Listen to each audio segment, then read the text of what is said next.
Hello everyone, स्वागत है आप लोगों का पैरामेडिकल 24/7 पर। तो कैसे आप सब बच्चों, कैसे आप लोगों की तैयारियां चल रही है भाई। और दूसरी बात, जो हम लोगों ने एम्स सीआरई फार्मासिस्ट का जो डिस्कशन करा था, जो रिजल्ट आउट हो गया था, उसके बाद अब सबसे पहली प्रायोरिटी बनती है कि ऑर्डर ऑफ प्रेफरेंस, यानी कि जो हम चॉइस कैसे फिल करें, क्योंकि चॉइस ही सब कुछ डिपेंड करती है। आपकी रैंक क्या थी, उसके बाद आपको चॉइस ऑफ प्रेफरेंसेस क्या डालनी है।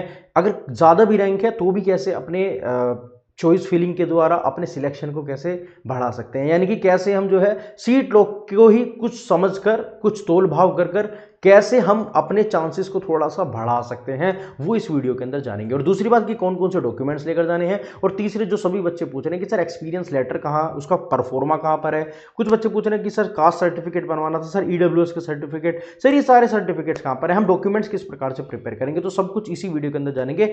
बहुत जल्दी जल्दी से, यानी कि छोटी सी वीडियो बनाएंगे, हम आपका भी समय ज़्यादा वेस्ट नहीं करेंगे, लेकिन सटीक बात, बिल्कुल सीधी बात मैं इस वीडियो के अंदर करने वाला हूं। तो शुरुआत कर लेते हैं। सबसे पहले सीधा डायरेक्टली हम चलते हैं किसके ऊपर, एम्स सीआरई फार्मासिस्ट की वेबसाइट के ऊपर, क्योंकि सारा कुछ वहां पर ही मेंशन है, सब कुछ वहीं पर मेंशन है। चलिए आ जाते हैं। तो जैसे ही मैं आता हूं आपकी एम्स की वेबसाइट के ऊपर, सीधा सीधा एम्स की वेबसाइट के ऊपर जैसे ही मैं आता हूं, यहां पर हमको भैया पता है, मैं आप लोगों को करना भी दिखा देता हूं कि कैसे हमको यहां पर सारी चीजें करनी है। ठीक है, तो जैसे ही एम्स सीआरई फार्मासिस्ट की हम इस पर आ जाते हैं, हम किसकी प्रिपरेशन कर रहे थे, हम सीआरई की कर रहे थे, यानी कि जो हमने फॉर्म भरा था वो सीआरई का भरा था।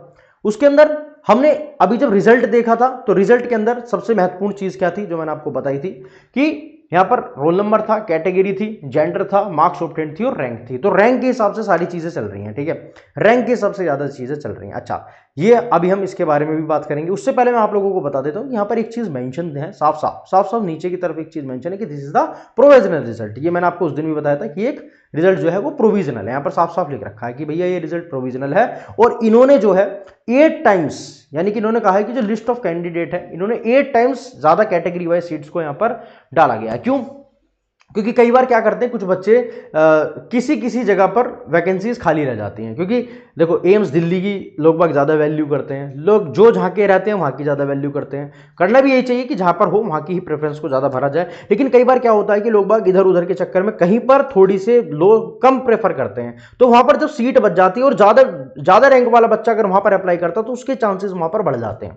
समझ रहे हो? तो ये चीज काफी मैटर करती है कि आपकी जो चॉइस ऑफ प्रेफरेंस डालनी है वो इस प्रकार से होनी चाहिए कि आपके सिलेक्शन के चांसेस बढ़ जाएं। तो चलिए दूसरी बात क्या है, हाँ एक चीज और महत्वपूर्ण है यहां पर, क्या कि all candidates must have relevant certificate ready in hand as per DRA valid, यानी कि क्लोजिंग डेट ऑफ एप्लीकेशन से पहले ही आपके हाथ में सारे सर्टिफिकेट्स होने चाहिए। आपकी रैंक कुछ भी हो, मैं कहता हूं कि अपने डॉक्यूमेंट्स को पक्का करके रखो, कभी भी कॉल आ जाएगी जैसे आप प्रेफरेंस डालोगे तो आपके पास डॉक्यूमेंट्स रेडी होने जरूरी हैं। तो उसके बारे में सबसे पहले बात करेंगे कि आपके पास कौन से डॉक्यूमेंट्स होने चाहिए। अब सर ये डॉक्यूमेंट्स कहां पर लिखे हुए हैं, उससे पहले एक चीज क्या है, 25/3/2025, यानी कि अभी 4 दिन बाद से ही जो है आपके चॉइस प्रेफरेंसेस स्टार्ट हो जाएगी। उसके बाद ये 31 दिन तक चलेगी, तो ज्यादा समय तो मिलेगा नहीं। तो अभी समझ लेते हैं कि कैसे आप लोगों को यहाँ पर प्रेफरेंस डालनी है, दूसरा कौन कौन से डॉक्यूमेंट्स आपको यहाँ पर साथ में लेकर चलने हैं। और एक ही बात कहूंगा कि रैंक आपकी कुछ भी हो, आपकी रैंक कुछ भी हो, कोई मैटर नहीं कर रहा अभी के लिए। अभी सिर्फ इतना कहूंगा कि सभी बच्चे प्रेफरेंस को जरूर भरें। कुछ बच्चे वरना तो यहां पर भी मार खा जाते हैं, सोचते हैं कि यार मेरी रैंक 800 900 1000 तक जा रही है तो मैं प्रेफरेंस को नहीं भरूंगा। यही सबसे बड़ी मिस्टेक है बच्चे। यही मैं इस वीडियो के माध्यम से कहना चाहता हूं कि आप सभी बच्चे प्रेफरेंस जरूर भरिएगा। कुछ नहीं पता लगता कि कहां पर आप लोगों का जो है कुछ भी हो जाए। ठीक है, चलिए। तो जैसे ही मैं एम्स सीआरई के जो हमारा सिलेबस, जो बेसिकली हमारा नोटिफिकेशन आया था, उसके आधारित हम बात कर लेते हैं। यहाँ पर उसके आधारित पर बात कर लेते हैं। इसमें सारी चीजें मेंशन है, शायद कुछ चीजें आप लोगों से छूट जाती हैं, वो मैं यहाँ पर ही बता देता हूँ। देखिए, जैसे ही मैं जाता हूँ यहाँ पर एलिजिबिलिटी एंड डॉक्यूमेंट वेरिफिकेशन के ऊपर, इसके ऊपर क्लिक कर दिया। यहाँ पर साफ साफ लिखा हुआ है कि ओरिजिनल सर्टिफिकेट्स के डॉक्यूमेंट यहाँ पर होने चाहिए। ठीक है, यानी कि एक ओरिजिनल डॉक्यूमेंट्स और साथ में copy of download registration slip. यानी कि क्या कहना चाह रहा है, देखो सुनो मेरी बात बिल्कुल सिंपल तरीके से। 2 तरीके के डॉक्यूमेंट चाहिए, एक आपके ओरिजिनल सर्टिफिकेट चाहिए, साथ में एक उसकी फोटोकॉपी चाहिए। अच्छा भैया, एक ओरिजिनल रख लिया, एक इन सारे डॉक्यूमेंट्स की फोटोकॉपी हो गई। सर वो डॉक्यूमेंट्स क्या है? सबसे पहली बात, सबसे पहला डॉक्यूमेंट यानी कि हमारा एडमिट कार्ड। दूसरा, जो रजिस्ट्रेशन स्लिप, यानी कि जैसे ही आपने फॉर्म को भरा था, जैसे ही फॉर्म भरा था उसके बाद जो एक डाउनलोड कर पूरा स्लिप आया था कि आपका रजिस्ट्रेशन हो चुका है, एक तो वो डॉक्यूमेंट।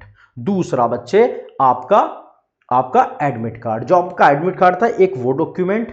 तीसरा आपका सर्टिफिकेट जिसके अंदर डेट ऑफ बर्थ हो, यानी कि 10वीं की मार्कशीट, यानी कि 10th क्लास की आपकी मार्कशीट जो कि आपका प्रूफ देता है कि आपकी डेट ऑफ बर्थ क्या है। फोर्थ, कास्ट सर्टिफिकेट, फिर इनकम एंड एसेट सर्टिफिकेट आपके पास होना चाहिए, यानी कि आपके पास होना चाहिए कि आप कौन सी कास्ट से हो। सर ये कहां पर मिलेंगे, तो अभी वो मैं दिखाऊंगा कहां पर ये सारे हैं। यानी कि अगर आपने SC ST OBC EWS category से यहां पर फॉर्म फिलअप करा था तो आपके पास इसका डॉक्यूमेंट एक ओरिजिनल और एक इसकी फोटोकॉपी होनी अनिवार्य है। पांचवा, अगर आप डिसेबल क्राइटेरिया से आपने भरा है तो आपके पास डिसेबिलिटी का सर्टिफिकेट होना जरूरी है। अगर आप एज रिलैक्सेशन के ऊपर अपने आप को क्लेम करना चाहते हो तो वो आपके पास सर्टिफिकेट होना चाहिए। अगर आप किसी PSU government autonomous state government के एम्प्लॉय हो तो आपके पास NOC होनी चाहिए। ये डॉक्यूमेंट यहां पर पक्के हैं। 8th क्या है, एजुकेशन क्वालिफिकेशन, यानी कि एजुकेशन क्वालिफिकेशन यानी कि हम फार्मेसी के बच्चे हैं तो हमारे पास डिप्लोमा से भरा था तो डिप्लोमा के, और बी फॉर्म था तो बी फॉर्म के डॉक्यूमेंट हमारे पास होने चाहिए, यानी कि डिप्लोमा, अगर बी फार्मा है तो डिग्री, और साथ में हमारा डिप्लोमा वालों को क्या, जो हमारा एक्सपीरियंस लेटर है वो हमारे पास होना चाहिए, साथ में डिप्लोमा हमारे पास होना अनिवार्य है। ठीक है, चलिए इसके बाद एक्सपीरियंस लेटर, सर ये कहां से बनेगा ये भी दिखा दूंगा मैं आपको। इसके बाद अगर कोई और सर्टिफिकेट्स हैं तो वो भी इसी के साथ यहां पर आपके जाएंगे। तो ये बात हमको पता लग गई। सर ये सारे डॉक्यूमेंट्स के अब एक सेट बनाना है और इन सबको खुद से सेल्फ अटेस्ट करना है। क्या लिखा हुआ है कि ये जो जितने भी हमारे 1 फोटोकॉपी है इन सबको सेल्फ अटेस्ट करना है, यानी कि जितने, सेल्फ अटेस्ट का मतलब क्या, हर एक डॉक्यूमेंट के ऊपर अपने साइन कर कर रख देने हैं, जो ओरिजिनल वाला नहीं है। जो हमारा 1 फोटोकॉपी है उसके ऊपर क्या कर देना, फोटोकॉपी के ऊपर आपको सेल्फ अटेस्टेड कर कर रखना है। सर ये सारे डॉक्यूमेंट्स कहां पर हैं, आ जाओ बेटा नीचे आ जाओ। सबसे नीचे, इसी के अंदर सबसे नीचे की तरफ बेटा सारे के सारे सर्टिफिकेट्स दे रखे हैं। ये देखिए मैंने आपको जब भरा था तब भी ये बात बताया था। EWS का सर्टिफिकेट, सर ये रहा EWS का। सर OBC का सर्टिफिकेट ये रहा, सेंट्रल लेवल का अपना ये रहा। इसके बाद यही वाला फॉर्म भरवाना है। ठीक है, इसके बाद सर हॉस्पिटल का ट्रेनिंग, सर जो हम सब कह रहे थे कि सर जितने भी हमारे जितने भी ट्रेनिंग वाले हैं वो कहां पर है, तो सर वो रहा, ये रहा ट्रेनिंग वाला भी यहां पर ही सारा डिसेबिलिटी का सारे सर्टिफिकेट्स यहां पर दे रखा है। सारे के सारे सर्टिफिकेट्स यहां पर आपको दे रखे हैं, यहीं से आपको सारे डॉक्यूमेंट्स को फिलअप करके चलना है। तो चलो ये डॉक्यूमेंट्स, तो सबसे एक बात मेरी क्या है, आप लोगों को ये सारे के सारे डॉक्यूमेंट्स की फोटोकॉपी करके अभी से ही रख लो। कभी भी आप पर अगर कॉल आती है तो आपके पास समय नहीं बचेगा भाई, अभी से ही सारी चीज़ों को पक्का करिए। चलिए आगे चलते हैं। अब सर ये प्रेफरेंस की जो बात कर रहे थे, सर ये कहाँ से प्रेफरेंस वगैरह भरी जाएगी, सर इसके भी बारे में बता दीजिए। चलिए तो बिल्कुल फ्रेश तरीके से बताता हूँ। चलो ठीक है, बिल्कुल फ्रेश तरीके से बताते हैं कि आपको क्या करना है। एम्स CRE रिक्रूटमेंट 2025, जैसे आप इसके ऊपर क्लिक करते हो, ठीक है, बिल्कुल CRE हमारा है, CRE के ऊपर हम आ गए। Common recruitment examination, view details पर क्लिक करा, लॉगिन टू अप्लाई करा, यहां पर लॉगिन कर लिया। ठीक है, जैसे ही लॉगिन करते हो, मेरे पास एक बच्चे का ये है रजिस्ट्रेशन, तो मैंने जैसे ही लॉगिन करा, इन बच्चे की रैंक आ रही है 528 रैंक आ रही है। चलो भाई बढ़िया बात है। अब हमें करना क्या है, हमें क्या करना है, इसको अभी क्या आ रहा है, चेक सब पोस्ट एलिजिबिलिटी आ रही है, यानी कि आ रही है कि अपनी एलिजिबिलिटी चेक करिए कि आप कौन कौन से हॉस्पिटल के लिए या फिर आप कह सकते हो कौन कौन सी इंस्टीट्यूशन के लिए आप एलिजिबल हो। जैसे ही मैं इसके ऊपर क्लिक करता हूं, ठीक है, जैसे ही मैं इसके ऊपर क्लिक करता हूं तो यहां पर ये सारे की सारी चीज आ जाती है जिसके लिए ये बच्चा एलिजिबल है भैया। हाँ, अब यहां सारा खेल है, यही सारा खेल है कि आपको इसको किस हिसाब से बढ़ना है। सबसे पहले आपको नोटिफिकेशन पे दोबारा जाना है, यानी कि आपको दोबारा से नोटिफिकेशन के ऊपर जाना है। ठीक है, अब आपको यहां पर देखना है कि यहां पर किस किस चीज के लिए आपकी एलिजिबिलिटी क्राइटेरिया थी। ठीक है, यानी कि अगर मैं 53 की ही बात करूं तो आपकी क्या क्या एलिजिबिलिटी क्राइटेरिया थी, उसके हिसाब से आपको ये फॉर्म भरना है। ठीक है, देखिए मैं भी उसी दिन वीडियो को ला सकता था, लेकिन इसको थोड़ा सा ठहर कर मैं इसलिए लेकर आया, मैंने भी सारी चीजें समझी पहले कि क्या क्या चीजें करनी है। ठीक है, कि आपसे मिस्टेक ना हो जाए, क्योंकि यहां पर अगर मिस्टेक हुई बेटा, अगर यहां पर मिस्टेक हो गई तो आप सब खो दोगे बेटा।